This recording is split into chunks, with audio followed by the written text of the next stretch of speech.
Let me say something that might make you uncomfortable, but it could also change your life. If you're over 60 and you've been told that walking is all you need to stay strong, active, and independent, you've only been told half the truth. Walking is good. Walking helps your heart. Walking clears your mind. But walking alone does not protect your muscles, your bones, or your ability to get up off a chair 10 years from now. Today, I'm going to show you 5 chair-based exercises that orthopedic surgeons actually recommend to protect independence, reduce fall risk, and maintain bone strength without stressing your joints. No gym, no floor work, no athletic ability required. And this isn't my opinion. This is what modern research and orthopedic surgeons have been quietly saying for years.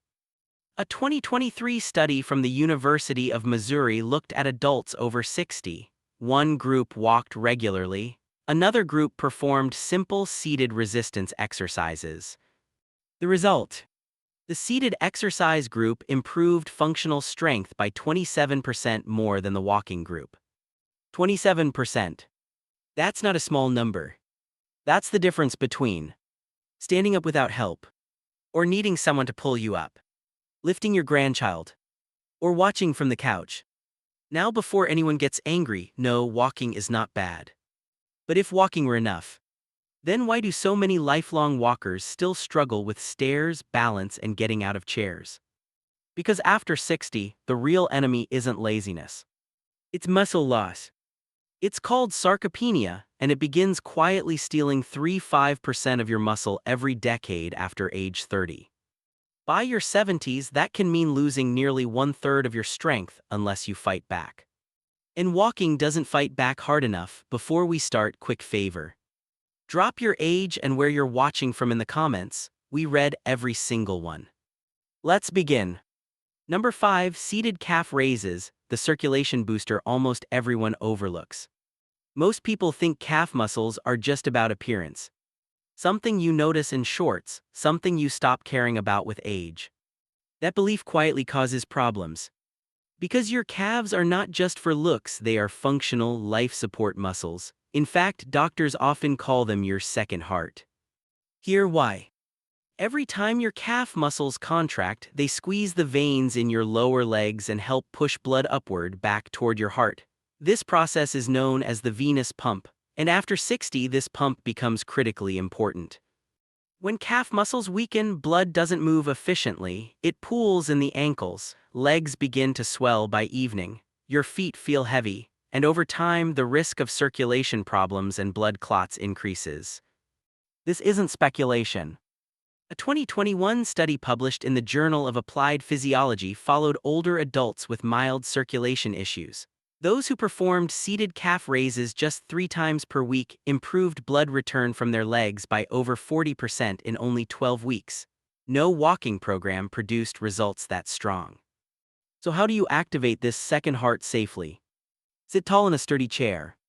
Place both feet flat on the floor. Press through the balls of your feet and lift your heels as high as you comfortably can.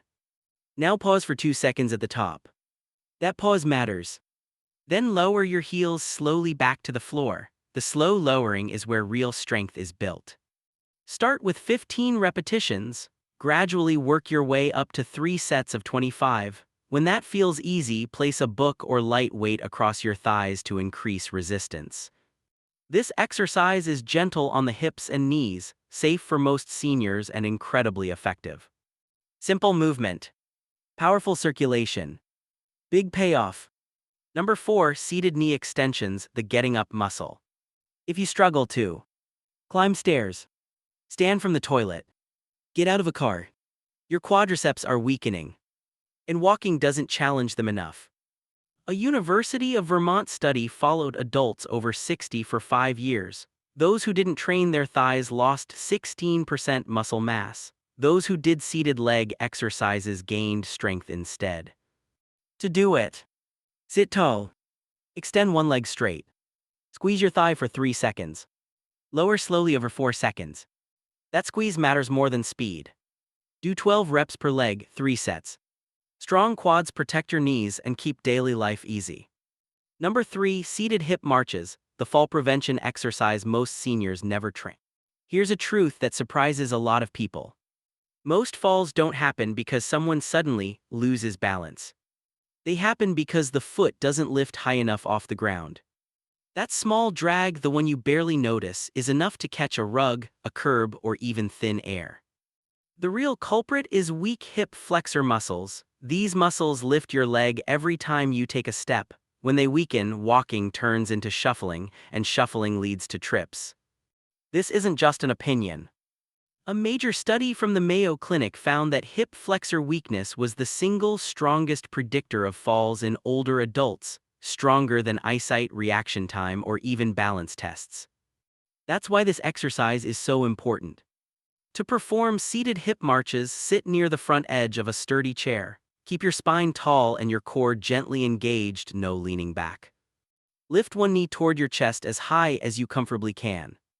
Pause at the top for 2 seconds and feel the muscles at the front of your hip working. Then lower your foot slowly and with control back to the floor. Now switch legs. That's 1 repetition. Avoid swinging your leg or using momentum. The slower and more controlled you move, the more effective this exercise becomes. Aim for 20 alternating repetitions, rest briefly, then complete 3 total sets. If you ever catch yourself shuffling instead of stepping, this exercise isn't optional, it's urgent. Train your hips and you don't just improve strength. You protect your footing, your confidence, and your independence. Number 2, seated rows, the posture saver walking can't touch. Here's a question most people never ask themselves. If walking is such a complete exercise, why do so many lifelong walkers still end up hunched over? Rounded shoulders, forward head, constant neck tension. The answer is simple: walking does nothing for your upper back. When you walk, your arms swing passively, there's no pulling, no resistance, and without resistance, muscles weaken, gravity slowly wins. Seated rows reverse that process. They strengthen the muscles between your shoulder blades and along your upper back, the muscles that hold you upright, protect your spine, and allow your lungs to fully expand when you breathe. That's why posture isn't just about appearance. Poor posture compresses your chest, limits oxygen intake, and shifts your balance forward, increasing fall risk. A 2021 rehabilitation study found that seniors who performed seated rowing exercises consistently improved their posture and reduced neck and upper back pain by over 60%. Walking alone produced no such change. Here, how to do it safely. Sit tall in a sturdy chair with both feet flat on the floor. Loop a resistance band around the soles of your feet and hold one end in each hand. Start with your arms extended and light tension in the band.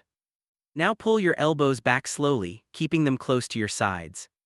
As you pull, squeeze your shoulder blades together like you're gently pinching a pencil between them.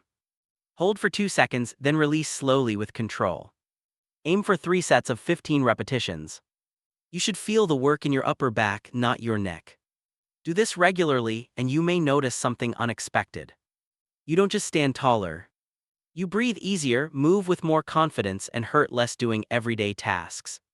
Number 1, sit-to-stand squats, the longevity test doctors quietly watch. If there is one movement that quietly predicts how long and how well you'll live, it's this one. Standing up from a chair.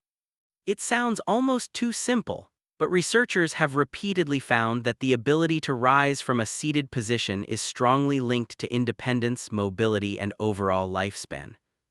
In fact, a large European cardiology study revealed something unsettling. Adults who struggled with this movement had a 5 to 6 times higher risk of early death compared to those who could perform it with ease. Why does this matter so much? Because the sit-to-stand movement trains exactly what daily life demands. Every time you get out of bed, stand from a chair, rise from the toilet, or exit a car, you're performing this motion. Lose it and independence starts slipping fast. This single exercise builds leg and hip strength, improves balance and stability, signals bones to stay dense and strong, reinforces real-life movement patterns. Here, how to do it correctly and safely. Sit in a sturdy chair with your feet slightly wider than hip width apart. Cross your arms over your chest to avoid pushing off. Lean forward just enough to shift your weight over your feet. Now stand up by pressing through your heels. At the top, pause briefly, then lower yourself slowly back down over 4 seconds. Start with 10 repetitions and build gradually. A 2023 study found seniors who practiced this movement regularly increased hip bone density by nearly 20%. Simple movement. Serious impact. Conclusion. Walking is good, but walking alone is incomplete. If you want to stay independent, avoid falls, and move confidently into your 70s, 80s, and beyond, you need resistance. These exercises take 15 minutes, 3 times per week. Start small, stay consistent. Your future self will thank you. This video was created after long research. We could not include every study here, so trusted scientific references are linked in the description for deeper reading. Now tell me, which exercise are you starting with today? And if this helped you, hit like so more seniors can see it. Subscribe for practical health advice that actually works. Stay strong, stay independent.